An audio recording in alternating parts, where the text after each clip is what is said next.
اب اس کے بعد انہوں نے کیا کیا؟ اس کے بعد عاد کو بھی قوم عاد کا ذکر ہو رہا ہے کہ قوم عاد کیسی تھی؟ قامت میں ان کے ڈیل ڈول تھے، بڑے مطلب ہائٹڈ تھے اور بڑی قد و قامت رکھنے والے، بہت زیادہ قوت اور طاقت والے، اور ان کو بھی رزق کی فراوانی بھی حاصل ہوئی۔ پھر سیدنا ہود علیہ السلام نے اللہ کے احسان جتلا کر انہیں بتایا کہ دیکھو نوح علیہ السلام کی قوم نے بت پرستی نہ چھوڑی تو ان کا کیا حشر ہوا۔ پھر ان کے سامنے اللہ کی نعمتوں کا ذکر کیا، پھر انہوں نے بھی وہی کام کیے جو پچھلی قوموں نے کیے تھے۔ پھر اسی طریقے سے آگے پھر ذکر آ رہا ہے عاد کا، قوم عاد جو تھی تو اب ان کے اوپر بھی ایسے ہی جب اس قوم کی سرکشی انتہا کو پہنچ گئی تو حضرت ہود نے کیا کیا؟ اللہ تعالیٰ کی طرف سے عذاب کا چیلنج دیا، تو ان پر تیز آندھی کا عذاب آیا جس میں کیا تھی؟ شدید ٹھنڈک تھی، ایسی تیز ہوا جو ایک دم کولڈ جس کو کہتے ہیں، یہ آندھی ان کے زمین دوز گھروں میں گھس گئی اور مسلسل 8 دن اور 7 راتیں چلتی رہی۔ الگ الگ قسم کے عذاب ان لوگوں پر آئے، تو یہ کیسے؟ ان کے اوپر قوم عاد پر کون سا عذاب آیا؟ تیز آندھی کا عذاب، جو ٹھنڈی ہوا کا جو جھونکا رہتا ہے اس کو کہتے ہیں۔ تو اس کے قوم کے ایک ایک فرد کو ان کے اپنے گھروں میں ہی اندر ہلاک کر ڈالا، اور وہ اتنے ان کو گھمنڈ تھا اپنی قوت پر، اپنی طاقت پر، اتنا گھمنڈ کرتے تھے، اور وہ گھروں میں ایسے پڑے رہ گئے جیسے کھجور کے کھوکھلے تنے، اور ان کا نشان صفحہ ہستی سے ہی مٹ گیا۔ اور چند لوگ جو سیدنا ہود پر ایمان لائے تھے، تو سیدنا ہود کو بذریعہ وحی اللہ تعالیٰ نے ایسے عذاب آنے سے پہلے ہی اطلاع دے دی کہ وہ اپنے پیروکاروں کو کے ساتھ ایک الگ جگہ پر محصور ہو جائیں، مطلب چلے جائیں ایسی جگہ پر جہاں پر وہ پھر سیف رہیں گے۔ پھر یہ احاطہ آندھی کی زد سے باہر تھا، اور لہٰذا یہ لوگ محفوظ رہے، اور قوم سمود بھی انہی کی نسل سے پھر پیدا ہوئی جسے عاد ثانیہ بھی کہتے ہیں۔ اب آگے صالح علیہ السلام کا ذکر آ رہا ہے کہ صالح علیہ السلام جو تھے، صالح علیہ السلام کا مرکز تبلیغ اور قوم کے یہ کیسے حجاز شام کے درمیان کا واقعہ تھا۔ یہ قوم سمود کا جو علاقہ تھا حجاز اور شام کے درمیان واقع تھا، تو یہاں پر اس کو اصحاب الحجر بھی کہتے ہیں۔ تو یہ ان میں جو مدینے سے تبوک کے راستے پر واقع ہے، یہ ایک جو شہر ہے ہجران بلکہ، تو ان کے ایک بارونق شہر کا نام تھا جو مدینے سے تبوک کے راستے پر واقع ہے۔ تو جب آپ غزوہ تبوک سے واپس آئے تو مقام ہجر پر اترے، کچھ صحابہ نے جلدی جلدی سے وہاں سے کسی کنویں سے پانی لے کر آٹا گوندھ لیا تھا، تو آپ نے اس گوندے ہوئے آٹے کو بھی پھینک دیا اور اونٹوں کو کھلا دیا، اور دینے کا حکم دیا، اور کہا کہ جو پانی بھرا ہے اسے بھی بہا دو، مطلب وہاں کے کنویں سے بھی پانی نہیں لینا ہے، کیونکہ جہاں پر عذاب آیا تھا وہاں پر رکنے کا حکم ہے یا وہاں کی کوئی چیز کھانے اور پینے کا حکم ہے۔ تو اب یہ جو تھے ان کی جو قوم تھی، انہوں نے کیا کیا کہ انہوں نے اللہ تعالیٰ سے اپنے نبی سے معجزہ مانگا، تو ان کو معجزے کے طور پر اونٹنی دی گئی، اور وہ اونٹنی کیا تھی تمہارے لیے؟ ایک اونٹنی انہوں نے کہا تھا کہ ایک اونٹنی ہمارے لیے ہونا چاہیے، تو وہ صالح علیہ السلام کے بولنے پر پھر وہ کیا ہوا؟ ایک اونٹنی وہاں سے پھر برآمد ہوئی، یعنی کہ پہاڑ کے پیچھے سے ایک اونٹنی نظر آئی آتے ہوئے، جو اللہ تعالیٰ کی ایک نشانی تھی۔ تو یہ قوم کو بھی پھر اس سے اونٹنی کی وجہ سے پھر ان کو آزمایا گیا، تو انہوں نے اپنی جو حصی معجزہ ان کو دکھایا کہ وہ معجزہ کیا چاہتے تھے کہ پہاڑ کے پاس سے ایک حاملہ اونٹنی برآمد ہو، یہ انہوں نے کہا تھا کہ ہم ایسا معجزہ چاہتے ہیں، تو وہ پھر اور پھر کیا کہ وہ ہمارے سامنے بچہ بھی جنے، تو پھر ہم سمجھیں گے کہ تم واقعی رسول اللہ کے، تو پھر ہم تم پر ایمان لائیں گے۔ تو جب سیدنا صالح علیہ السلام نے اللہ سے دعا کی تو پہاڑ پھٹا، اور جس سے ایک بہت بڑے خد اور خامت والی، یعنی کہ بہت اونچی قسم کی، ڈیل ڈول میں اونچی قسم کی اونٹنی آئی سامنے، جس نے ان کے سامنے ہی بچہ جنا۔ اس وقت صالح علیہ السلام نے اپنی قوم سے کہا کہ اس اونٹنی کو آزادانہ چلنے پھرنے دو۔ اب یہ کیا تم نے ہی اس کو طلب کیا نا، یہ نشانی تم نے ہی مانگی تھی، یہ معجزہ، تو اب یہ تمہارے لیے ایک نشانی ہے، اب یہ جہاں سے چاہے چرے کھائے پیے، اس کے لیے اب تم کچھ نہیں، اس کو ہاتھ نہیں لگانا اس کو غلط طریقے سے۔ تو یہاں پر ایک یہ تھا کہ یہ اس علاقے میں پانی کی بہت قلت تھی، اور دوسرے یہ بڑی خداور اور بڑی ڈیل ڈول والی اونٹنی تھی، تو ایک دن میں اتنا پانی پی جاتی تھی کہ جتنا ان کے سارے جانور پیتے تھے۔ تو اس لیے سیدنا صالح علیہ السلام نے کہا اب وہ پریشان ہو گئے، اب اونٹنی انہوں نے مانگی تھی، اب اونٹنی ایسی آئی کہ وہ سارے دن کا پانی پی لے رہی، ان کے جانوروں کو پانی ہی نہیں بچ رہا پینے کے لیے، تو اب وہ پریشان ہو گئے۔ تو اب وہ صالح علیہ السلام نے کیا کیا؟ انہوں نے کہا کہ باری مقرر کر لو کہ اس کنویں سے ایک دن تمہارے جانور پانی پیئیں گے اور ایک دن یہ اونٹنی پانی پیے گی، جسے اللہ تعالیٰ نے دوسرے مقام پر کہ ناقۃ اللہ کہا ہے، اللہ کی اونٹنی۔ تو یہاں پر اب یہ ان کو تنبیہ بھی کی گئی کہ اگر تم نے اس اونٹنی کو برائی کے ساتھ برا سلوک کیا تو اللہ تعالیٰ کا سخت عذاب تم پر ٹوٹ پڑے گا۔ تو یہاں پر پھر ان کی بات آ رہی کہ پھر انہوں نے بھی کیا کیا، وہ اونٹنی کی کونچیں کاٹ ڈالی۔ پھر آگے سمود کا ذکر ہو رہا ہے۔ آیت 74 اور تم یاد کرو کہ تم کو اللہ نے عاد کے بعد آباد کیا اور تم کو زمین پر رہنے کے لیے ٹھکانہ دیا کہ نرم زمین پر محل بناتے ہو اور پہاڑوں کو تراش کر ان میں گھر بناتے ہو، تو تم اللہ کی نعمتوں کو یاد کیا کرو اور زمین میں فساد مت پھیلایا کرو۔ اب یہاں پر دیکھیے قوم سمود کے گھروں کی ساخت ان کے بالکل ڈفرینٹ قسم کے ان کو اللہ تعالیٰ نے ایک وہ دیا ہوا تھا، ایک ہنر دیا ہوا تھا کہ ایک تو یہ بڑے قد و قامت والے تھے اور ان کی عمریں بھی بہت لمبی ہوتی تھی، اور وہ عام لکڑی کی چھت یا اب دیکھیے کہ اگر عمریں اگر لمبی ہوں گی تو ان کو گھر بھی کیسے ہونا پڑے گا کہ جو جلدی نہ ٹوٹے۔ اب یہ دیکھیے کہ ان کی عمریں کیسی ہوتی تھی، 300 سے 600 سال کے درمیان ہوتی تھی ان کی عمریں۔ تو اب کوئی اگر گھر بنائے گا تو ایسے نہ ہو کہ 100 سال میں ایک گھر ٹوٹ گیا پھر دوسرا بنانا پڑے، پھر 50 سال میں ایک گھر ٹوٹ گیا پھر وہ بنانا پڑے۔ تو ان کو کیسے ہونا چاہیے تھا، گھر بھی ان کے ایسے مکان مضبوط ہونا چاہیے تھا کہ جو بوسیدہ نہ ہو، کمزور نہ ہو، گر نہ پڑے۔ تو اپنے مکان کیا کرتے تھے، پہاڑوں میں بناتے تھے، اور اعلیٰ درجے کے پتھر کو تراش کر بنانے والے انجینئر تھے وہ ایک ٹائپ کے۔ تو دیکھیے جیسے کہ آج کل انجینئرز کیسے گھر بناتے ہیں نا، تو اس طریقے کے وہ اعلیٰ قسم کے انجینئرز تھے کہ جو پہاڑوں کو کاٹ کر اسی میں اپنے گھر بنا لیتے تھے۔ اب یہ دیکھیے کہ کتنے مضبوط گھر ہوں گے اگر پہاڑوں کے درمیان ہوں گے تو، کیونکہ ان کی تو ہائٹیں بھی بہت تھیں، ان کے تو رہنے سہنے کا ان کو رہنا بھی اتنے 100 سال رہنا پڑتا تھا۔ تو یہ پہاڑوں کو تراش کر اپنے ان کے اندر گھر بناتے تھے، جس میں کھڑکیاں، دروازے سب کچھ موجود ہوتا تھا، اور ان کی پائیداری کی وجہ سے یہ لمبے عرصے تک چلتے تھے۔ اور کسی ہموار زمین پر مکان بناتے تو وہ بھی اتنا مضبوط ہوتا جیسے کوئی محل کھڑا کر دیا ہو۔ تو یہ یہاں پر ان کی بات بتائی جا رہی کہ اللہ تعالیٰ نے ان کو بھی کیسے دیا تھا کہ ان کو بھی ایک عطا کی تھی، کہ جیسے کہ ان کو ایک آرٹ عطا کیا تھا ان کو ایک، کہ یہ اس طریقے سے اپنے گھر بناتے تھے۔ جب ان لوگوں کی اکثریت نے اپنے معجزہ کو بھی دیکھ لیا، صالح علیہ السلام کی اونٹنی کو لائے تھے تو وہ بھی ان کو دکھایا گیا، احسانات ان کو یاد کرائے گئے، تو قوم عاد نے بھی پھر اللہ کی نافرمانی کی اور سرکشی کی، تو پھر ان کا حشر بھی پھر کیا ہوا کہ تم نے ان کا حشر دیکھ لیا۔ آپ آگے آ رہا ہے کہ صالح کے متکبر سرداروں نے ان کمزور لوگوں کو جو ان سے پہلے ایمان لا چکے تھے کہا، کیا تم جانتے ہو کہ صالح اپنے رب کا رسول ہے؟ وہ کہنے لگے جو کچھ اسے دے کر بھیجا گیا ہے ہم تو اس پر ایمان رکھتے ہیں۔ وہ متکبر کہنے لگے جس پر تم ایمان لاتے ہو وہ ہم تو اسے نہیں مانیں گے۔ آیت نمبر 77۔ اور انہوں نے اب اس اونٹنی کی کونچیں کاٹ ڈالی اور اپنے پروردگار کے حکم سے سرتابی کی، اور کہنے لگے کہ صالح اگر تو رسول ہے تو جس عذاب کی تو ہمیں دھمکی دیتا ہے وہ لے آ۔ آخر انہیں زلزلے نے آ پکڑا اور وہ اپنے ہی گھروں میں اوندھے پڑے رہ گئے۔ اب یہ دیکھیے کہ جب انہوں نے معجزہ مانگا اونٹنی کا، تو اب یہ اونٹنی ہی ان کے لیے وبال جان بن گئی، کیونکہ وہ سارا پانی پی لے رہی تھی، جانوروں کا کھانا کھا لے رہی تھی۔ تو اب انہوں نے کیا کیا کہ اب کیا کرنا، تو اب اس کو کیسے ختم کرنا، تو انہوں نے کیا کیا کہ ان میں ایک شخص تھا جس کا نام خدار بن سالف تھا۔ تو سرخ آنکھوں والا، نیلی آنکھوں والا شخص تھا، بڑے ڈیل ڈول کا مالک تھا، اور برا آدمی تھا، وہ ایک بدکار شخص تھا وہ۔ تو اس شہر کے مشہور اور معروف گنڈوں میں اس کا نام ہوتا تھا، بدماشوں میں اس کا نام آتا تھا۔ تو اس نے کیا کیا کہ اس نے ایک عورت کے ساتھ مل کر اس اونٹنی کو زخمی کرنے کا یہ کارنامہ انجام دیا، اور البتہ اس نے دوسرے کافروں اور ان کی عورتوں سے بھی مشورے کیے، اور یہ سب لوگ اس بات پر خوش ہو گئے کہ چلو یہ شخص یہ اس اونٹنی کا کام تمام کر رہا ہے، تو اس اونٹنی سے ہمیں کسی طرح نجات مل جائے۔ جب اس نے اونٹنی کی کونچیں کاٹ ڈالی، کونچوں سے مطلب کونچیں مطلب گھٹنے کے پاس سے اگر اونٹنی کو مار دیا جائے، اس کے پیر کاٹ دیے جائے تو پھر وہ کھڑی نہیں رہ سکتی، پھر وہ گر جاتی ہے۔ تو یہاں پر ایک اس نے ہولناک چیخ ماری، قسم کی چیخ ماری، اور مار کر پھر دوڑ کر اسی پہاڑ کی طرف چلے گئی جہاں سے وہ برآمد ہوئی تھی، اور اس کا بچہ بھی اس کی ماں کے ساتھ پھر وہ چلا گیا۔ تو یہاں پر پھر ان کے اوپر عذاب آیا۔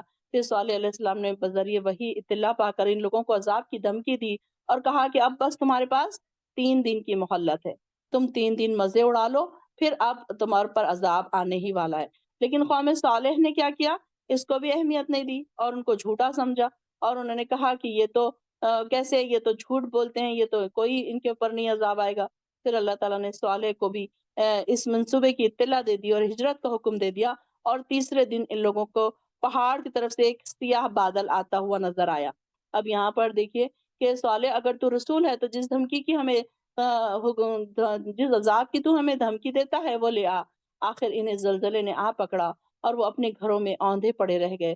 پھر صالح علیہ السلام یہ کہتے ہوئے وہاں سے چلے گئے کہ اے قوم، میں نے تمہیں اپنے پروردگار کا پیغام پہنچا دیا اور تمہاری خیر خواہی کی، اور بھی اس کی بھی، لیکن تم خیر خواہی کرنے والوں کو پسند ہی نہیں کرتے۔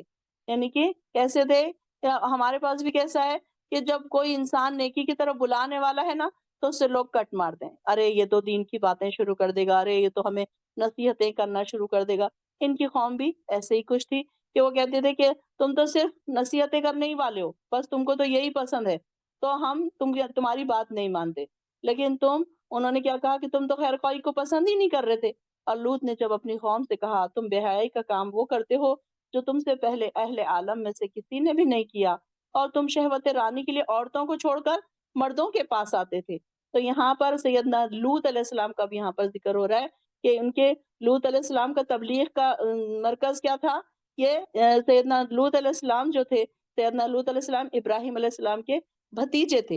ابراہیم خلیل اللہ جس کو کہا جاتا ہے، ان کے بھتیجے تھے، اور وہ سب سے پہلے ان پر ایمان لائے تھے۔ تو سیدنا ابراہیم نے جب عراق سے شام اور فلسطین کی طرف ہجرت کی تو سیدنا لوط علیہ السلام ان کے ساتھ تھے اور ان کے ساتھ تبلیغ اور رسالت کا کام انجام دے رہے تھے، ان کی ہیلپ کر رہے تھے۔ پھر آپ کو بھی نبوت عطا ہو گئی۔ پھر اب ابراہیم علیہ السلام تو مصر کی طرف چلے گئے اور سیدنا لوط علیہ السلام شرق اردن کی طرف بھیج دیا ان کو اللہ تعالیٰ نے، اللہ تعالیٰ نے ان کو نبی بنا کر شرق اردن کی طرف بھیجا، جس کا صدر مقام صدوم نامی شہر ہے۔ تو یہ سیدنا لوط علیہ السلام کا تبلیغی مرکز تھا۔ تو صدوم کا آج کہیں نام و نشان تو نہیں ملتا، لیکن یہ شہر بحر مردار میں غرق ہو چکا ہے، جسے بحر لوط بھی کہا جاتا ہے۔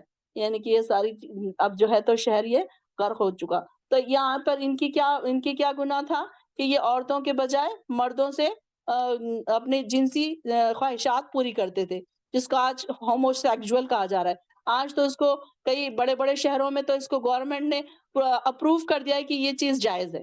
تو یہ دیکھیے کہ کتنا بڑا گناہ تھا جس کی وجہ سے وہاں پر ان کے اوپر عذاب آیا تھا۔ اور آج دیکھیے علل اعلان ہومو سیکسولیٹی کو وہ کیا جا رہا ہے، پروموٹ کیا جا رہا ہے، کئی بڑے بڑے ملکوں میں اس کو پروموٹ کیا جا رہا ہے۔ اللہ تعالیٰ بچائے ایسی جگہوں سے ہم کو۔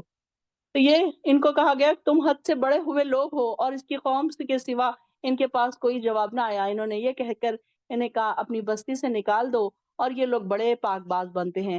تو ہم نے لوط اور ان کے اہل خانہ کو بچا لیا، سوائے اس کی بیوی کے جو باقی لوگوں میں ہلاک ہونے والی تھی، اور اس قوم پر پتھروں کی بارش برسائی۔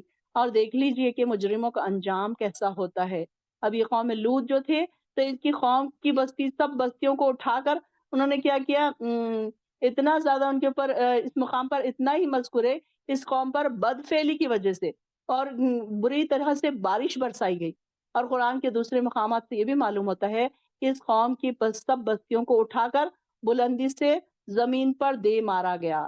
جبرائیل علیہ السلام آئے اور انہوں نے کیا کیا، زمین کے اتنے حصے کو زمین سے علیحدہ کر کے اپنے پروں پر اٹھایا، پھر اوپر سے پٹخ دیا، اور پھر اوپر سے اللہ تعالیٰ نے پتھروں کی بارش برسائی۔ اس طرح اس بدکار قوم کا نام و نشان بھی مٹ گیا۔ آیت 85۔ پھر ہم نے مدین کی طرف شعیب کو بھیجا۔ شعیب نے اپنی قوم سے کہا کہ اے میری قوم، تم اللہ کے سوا کسی کی بندگی نہ کیا کرو، وہی تمہارا معبود ہے۔ تمہارے پاس تمہارے رب کی طرف سے کھلی نشانی آ چکی ہے، تو تم ناپ تول پورا کیا کرو، اور لوگوں کا نقصان ان کی چیزوں میں مت کیا کرو، اور زمین میں فساد مت پھیلایا کرو جبکہ اس کی درستی کی جا چکی ہے۔ یہ تمہارے لیے ہی مفید ہے اگر تم ایمان لاتے ہو۔ اور تم سڑکوں پر مت بیٹھا کرو اس غرض سے کہ تم مومنین کو دھمکیاں دیا کرو اور اللہ کی راہ سے روکا کرو، اس میں کجی تلاش کیا کرو۔ یاد کرو اس وقت کو جب تم کم تھے تو اللہ نے تم کو زیادہ کر دیا، اور دیکھا کرو کہ فساد کرنے والوں کا انجام کیسا ہوا۔